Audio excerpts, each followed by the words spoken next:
ঢাকার সড়ক থেকে উচ্ছেদ হওয়া হকারদের দ্রুত পুনর্বাসনের নির্দেশ দিয়েছেন প্রধানমন্ত্রী তারেক রহমান। এ বিষয়ে সংশ্লিষ্ট কর্তৃপক্ষকে প্রয়োজনীয় ব্যবস্থা নিতে নির্দেশ দিয়েছেন তিনি। শনিবার ২৫ এপ্রিল দুপুরে তেজগাঁওয়ে প্রধানমন্ত্রীর কার্যালয়ে অনুষ্ঠিত এক বৈঠকে তিনি এ নির্দেশ দেন।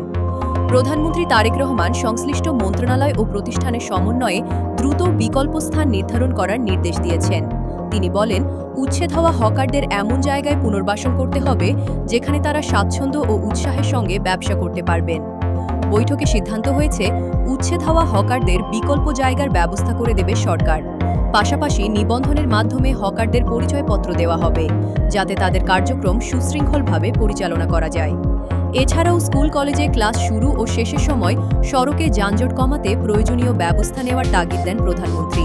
তিনি বলেন, শিক্ষা প্রতিষ্ঠানের সামনে অনিয়ন্ত্রিত গাড়ি পার্কিংয়ের কারণে যানজট তৈরি হয়। এই সমস্যা সমাধানে সংশ্লিষ্ট শিক্ষা প্রতিষ্ঠানগুলোর নিজস্ব মাঠের একটি অংশ গাড়ি পার্কিংয়ের জন্য ব্যবহার করা যেতে পারে।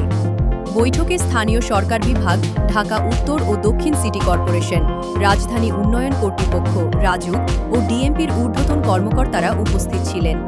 প্রসঙ্গত, সম্প্রতি ঢাকা উত্তর সিটি কর্পোরেশনের মিরপুর ১ এলাকা এবং ঢাকা দক্ষিণ সিটি কর্পোরেশনের মতিঝিল, বায়তুল মোকাররম, পল্টন ও গুলিস্তান সহ কয়েকটি এলাকার সড়ক থেকে কয়েক শতাধিক দোকান উচ্ছেদ করা হয়।